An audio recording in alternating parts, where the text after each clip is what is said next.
Hello viewers, আমি Faisal Ahmed Faisal tips and ট্রিক্সের পক্ষ থেকে আপনাদের স্বাগতম।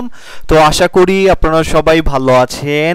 আজকে আমি আপনাদের জন্য আরও একটি হেল্পফুল ভিডিও নিয়ে আসছি, আর সেটি হচ্ছে আপনার ওয়াইফাই রাউটার কি ওয়াইফাই রিপিটার মোড বা এক্সটেন্ডার মোড সাপোর্ট করে কিনা এটা আপনারা কিভাবে টেস্ট করবেন। তো চলুন শুরু করা যাক।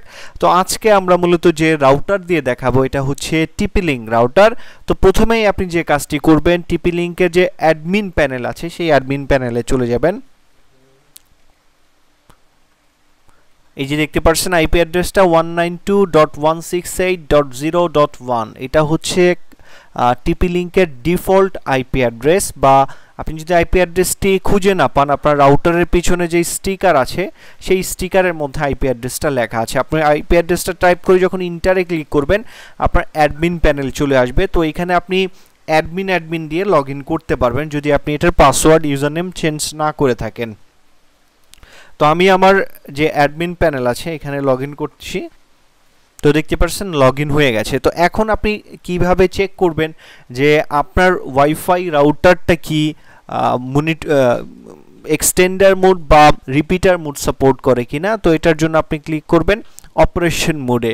তো টিপি-লিঙ্কের যে অপারেশন মোডটা আছে এখানে ক্লিক করবেন। এখানে ক্লিক করলেই আপনারা এখানে বেশ কিছু অপশন দেখতে পারবেন। এই অপশনের মধ্যে আপনি এখানে দেখবেন রেঞ্জ এক্সটেন্ডার আছে, রেঞ্জ এক্সটেন্ডার বা হটস্পট রাউটার। এই দুইটার যে কোনো একটা অপশন থাকলেই বুঝতে পারবেন যে আপনারা এখানে আর ওয়াইফাই রেঞ্জ এক্সটেন্ডার যে ফাংশনটা সেটা আছে এবং আপনি সেটা ব্যবহার করতে পারবেন।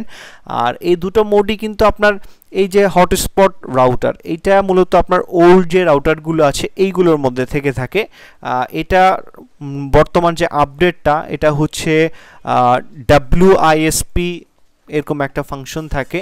আর রেঞ্জ এক্সটেন্ডার এটার মাধ্যমে আপনারা রেঞ্জটা এক্সটেন্ড করতে পারবেন। অনেকের বাসায় রাউটার থাকে পুরাতন রাউটার, তো সেই রাউটারটাকে কিন্তু আপনি এক্সটেন্ডার হিসেবে ব্যবহার করতে পারেন। ধরেন আপনার বাসায় যদি আপনার কোনো ফ্রেন্ডের সিগন্যাল আসে, ওয়াইফাই সিগন্যাল, সেটা যদি কম আসে সেটা আপনি ফুল সিগন্যালে তৈরি করতে পারবেন আপনার এই রাউটারের যে ওয়াইফাই এক্সটেন্ডার মোড আছে এটার মাধ্যমে।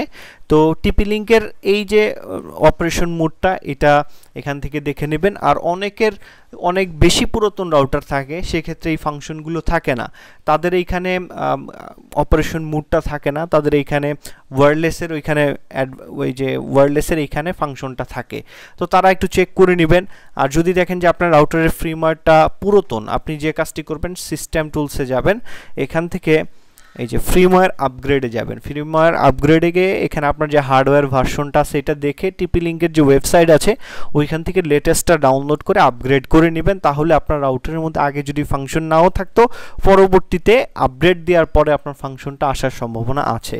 তো সেক্ষেত্রে কিন্তু আপনারা এটা আপগ্রেড করে দেখতে পারেন। তো আশা করি ভিডিওটি আপনাদের ভালো লাগছে। যদি ভালো লেগে থাকে তাহলে অবশ্যই আমাদের চ্যানেলকে সাবস্ক্রাইব করে যাবেন। আর যারা মূলত সাইবার সিকিউরিটি এবং এথিক্যাল হ্যাকিং নিয়ে ইন্টারেস্টেড, বিভিন্ন কোর্সে জয়েন হতে যাচ্ছেন, আমাদের ওয়েবসাইটটি ভিজিট করে নেবেন। আমাদের ওয়েবসাইটের ঠিকানা হচ্ছে hackshopbd.com।